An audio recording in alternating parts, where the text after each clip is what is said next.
నమస్కారం గురువుగారు. నమస్కారం. గురుగారు మీరు ఈ మధ్య కాశీయాత్రకు వెళ్ళి వచ్చారు. అవునమ్మా. ఈ కాశీయాత్రలో మీరు ఈసారి ప్రత్యేకంగా గమనించిన విశేషాలేంటి? మీరు తెలుసుకున్న కొత్త కొత్త విషయాలేంటి? కొంచెం వివరించండి గురుగారు. తప్పకుండా అమ్మా. ముందుగా శ్రీ మహాగణపతి దేవతోభ్యో నమః, శ్రీ మహాలక్ష్మీదేవియే నమః. కాశీకి నేను సంవత్సరానికి 3 సార్లు వెళ్తానమ్మా. వీలైతే 5 సార్లు వెళ్తాను. విశ్వనాథుణ్ణి చూడడానికి 2 కళ్ళు సరిపోవు. అయితే రేపు మే 19th కూడా కైలాస్ మానసరోవరానికి కూడా ప్రయాణం చేస్తున్నాను. అబ్బా! అన్నీ కూడా ఏర్పాట్లు అయినాయి. ఆ కైలాస్ మానసరోవర్ మౌంట్లో అక్కడ ఒక 11 రోజులు నేను మౌన దీక్ష పఠిస్తాము. లోక కళ్యాణార్థం కోసం, జనాల కోసం, జనము నా కోసం, నేను జనము కోసం. వాళ్ళందరూ క్షేమంగా ఉండాలి, వాళ్ళందరికీ మంచి కళ్యాణం జరగాలి. కళ్యాణం అంటే నాట్ ఫర్ మ్యారేజ్, అన్ని శుభం జరగాలి. విశ్వానికి కూడాను శుభం జరిగేటట్టుగా, మౌనవ్రతాన్ని పాటించినట్టుగా కైలాస్ మానసరోవరంలో విశేషమైనటువంటి వ్రతం ఆచరించడానికి బయలుదేరుతున్నాను. ఈ మధ్యకాలంలో వీసా రాలేదు, ఈ యొక్క కోవిడ్ ఉండడం వల్ల ఈ మధ్యకాలంలో రావటం అనేది జరిగింది. అంత పరమాత్మ దేవుడు అన్నీ సవ్యంగా జరుగుతున్నాయి. అయితే కాశీలో మనం వెళ్ళాలంటే కాలభైరవ అనుమతి ఉండాలి. కాలభైరవ ఈశ్వర అనుగ్రహం ఉండాలి. అయితే ఇక్కడ వచ్చేసి నవగ్రహాలది ఎవరిది కూడాను ఎఫెక్ట్ ఉండదు. కాశీ ఖండంలో నవగ్రహాలది ఉండదు. ఇక్కడ ఓన్లీ నవకాలభైరవ అనేసి విశేషంగా ఉంటుంది. 9 నవకాల భైరవ. ఏమండి, ఇది త్రిశూలం పైనే కాశీ విశ్వేశ్వరుడు విశేషంగా ఉన్నాడని, అస్థి వారణ 2 నదులు, వారణ నది, అస్థి నది, ఆ 2 నది కూడాను గంగాలో కలుస్తుంది కాబట్టి అది గంగా నదిగా అయిపోయింది. ఇది స్వామివారి జటాద్వతాన్ని నుంచి వస్తుందని, స్వామివారు స్వయంభుగా ప్రకటిల్లారని, ఇది స్వామివారు తనుగా నిర్ణయించుకున్నాడని ఒక ఇతిహాస పురాణాల కాశీలో మనకు చెప్పబడుతుంది. అక్కడ రాజు హరిశ్చంద్ర మహారాజ్ ఆ కాశీ క్షేత్రానికి సత్యానికి, ధర్మానికి కట్టుకున్న భార్యను వదిలి కన్న కొడుకును కూడా కాష్టంలో డబ్బులు ఇవ్వకపోతే నేను తగల పెట్టలేను అన్న ఒక పరిస్థితి ఆ హరిశ్చంద్రుకు దక్కినటువంటి మహాభాగ్యం. అది ఏ పద్మభూషణ్కో, ఏ పద్మవిభూషణ్కో, ఏ ఒక పురస్కారానికో ఆయన ఆ ఒక్క కర్తవ్యం తీయలేదు. హరిశ్చంద్రుడు ధర్మానికి, సత్యానికి కట్టుబడి ఉన్నాడు. ఆ వేదనకి ఆ ఒక్క ఇది, నేను నా ఒక కర్తవ్యం ఏంటి, అబద్ధం చెప్పకూడదు, సత్యమే చేయతే అన్న ఒక విధానం ప్రకారంగా అక్కడ హరిశ్చంద్ర ఘాటు, మణికర్ణిక ఘాట్, అట్లా 65 ఘాట్లు ఉంటాయి. అక్కడ 65 ఘాట్లలో మీరా ఘాట్, మీరాబాయి ఉంది కదండి, అవునండి, అటువంటి అహల్యాబాయి ఘాట్, అనేక రకమైనటువంటి రాజులు, ఎంతోమంది మహాత్ములు, మహాయోగులు, మహాతపస్సులు వారి వారి ఒక శక్తి తగినట్టుగా ఆ గంగా ఒడ్డున ఘాట్లన్నీ కడుతూ ఉంటారు. ఆ ఘాట్ ఒడ్డున కట్టి స్వామికి విశేషమైనటువంటి దేవ్ దీవాలి అంటారు. దేవ్ దీవాలి. ఇక్కడ మనం కార్తీక పౌర్ణమి, దీపావళి అంటాం. మన దీపావళి తర్వాత వచ్చేవంటిది దేవ్ దీవాలి, దీపావళి. ఆ దేవ్ దీపావళి రోజున మీరు నాతో పాటు కెమెరా తీసుకొని మీరు కాశీకి వచ్చారంటే ఆ కెమెరా ఒక్కటి సరిపోదు మీకు. దాదాపు ఆకాశంలో ఎన్ని నక్షత్రాలు ఉన్నాయో మనం లెక్క పెట్టలేము. దానికి మించిన వంటి దీపాలు ఆ ఒడ్డంతా కూడా ఉంటుంది. మరియు అంత విశాలమైనటువంటి నది పక్కన అన్ని లక్షల కోట్ల దీపాలు వెలుగుతూ ఉండడానికి కూడా అంత వేగంగా వచ్చినటువంటి గాలి కూడా ఒక్క దీపాన్ని కూడా ఆర్పదు.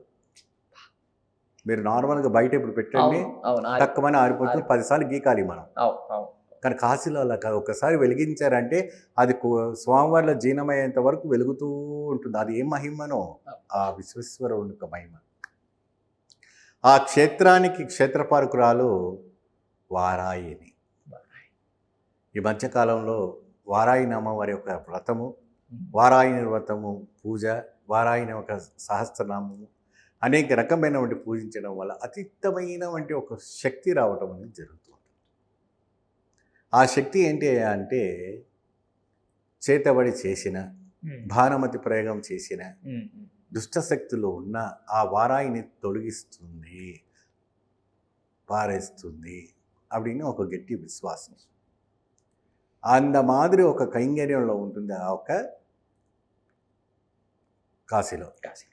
సో ఈ అమ్మవారి ఒక ఆవిడ గారిది ఉదయం మధ్యరాత్రి 12 గంటల నుంచి తెల్లవారుజాము 4 వరకు గుడి ఓపెన్ ఉంటుంది. ఎర్లీ మార్నింగ్ 4 o'clockకి క్లోజ్ చేసేస్తారు. ఇక్కడ 4 o'clockకి ఓపెన్ అవుతుంది అన్ని టెంపుల్స్. అక్కడ 4 o'clockకే క్లోజ్ అవుతుంది వారాయిని. బిఫోర్ 4 మీరు వెళ్ళి దర్శనం చేసుకోవాలి, లేదంటే అక్కడ అలౌట్ చేయరు.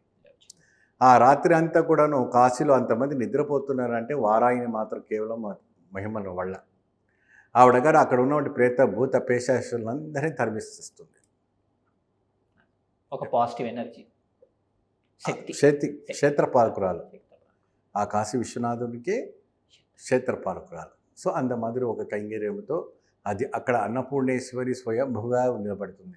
మీరు ఆ మూల కూర్చున్నారనుకో, మీరు అడగకుండా ఎవరైనా ఒక భక్తుడు మీ చేతిలో అన్నం పెడతారు. ఎవరు కూడా పస్తులో ఉండరు కాశీలో. అక్కడ ఉన్నవంటి సత్రాలు కావచ్చు, అక్కడ ఉన్నవంటి తీర్థ స్థలాలు కావచ్చు, ఇంకా అక్కడ ఉన్నవంటి ఏదైనా స్థలాలు ఎక్కడ పోయినా అలా కూర్చుంటే మేము పిలిచి అన్నం పెడతారు. స్వామివారికి సాయంత్రం విశేషమైన వంటి సప్త ఋషి హారతి జరుగుతుంది కాశీ విశ్వనాథునికి.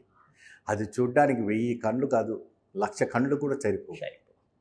అంటే సప్త ఋషి కార్యక్రమం అంటే 7 గోత్రాల్లో ఉన్నవంటి 7 బ్రాహ్మణులు వస్తారు. 7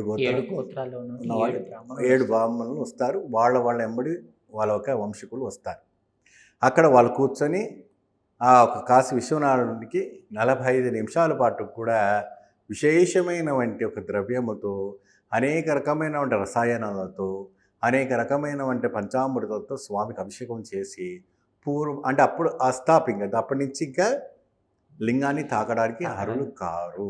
లింగ స్థాపన అయిపోతుంది. స్వామివారికి వివిధమైన వంటి ద్రవ్యాలతో పూలతో అలంకరించేస్తారు. ఆ ఒక మెడలో ఉన్నవంటి శేషు నాగుపాము వచ్చి తీసుకొచ్చి ఆ వెండి ఆభరణాలు కానీ బంగారం ఆభరణం కానీ తీసుకొచ్చి అలా కూర్చోబెట్టేసి వాటిపైన అలంతా అలంకరణ చేసి అద్భుతమైనటువంటి ఒక క్రియ. దాని తర్వాత చివరి హారతి వచ్చేసి మనకి భోగ్ హారతి. భోగ్ హారతి అంటే 55 భోగ్ హారతి అంటారు. అంటే 35 రకాలైనటువంటి స్వీట్స్, ప్రసాదం, భోజనం అవన్నీ కూడా పెట్టి భోగ్ హారతి ఇస్తారు. 9:30కి అలా ఆ ప్రాంతంలో. అది ఒక 45 నిమిషాలు ఉంటుంది. దాని తర్వాత స్వామివారికి ఆలయం ముగిస్తారు. ఉదయాన్నే రుద్రాభిషేకము, నమకము, చమకము విచ్చేసిన 12 వరకు కూడా స్వామివారికి లింగాన్ని తాకడానికి ఒక పర్మిషన్ ఉంది. ప్రతి సాధారణ మానవుడు వచ్చి కూడా ఆ లింగాన్ని తాకవచ్చు. స్పర్శ దర్శన ఏమండి? స్పర్శ దర్శన. ఆ లింగాన్ని తాకితేనే మీలో ఉన్నవంటి 4449 ఉన్నవంటి నరాలు చచ్చిపోయి ఉన్నప్పుడు లేచి నిలబడుతుంది. స్పర్శ దర్శన. మీలో ఉన్న నెగిటివ్ పోతుంది, మీలో ఉన్నవంటి దరిద్రం పోతుంది, మీలో ఉన్నవంటి దరిద్ర ఆలోచన పోతుంది. ఇదివరకు చేసినటువంటి ఏదైతే కర్మ ఉందో అవన్నీ పటాచలమైపోతుంది.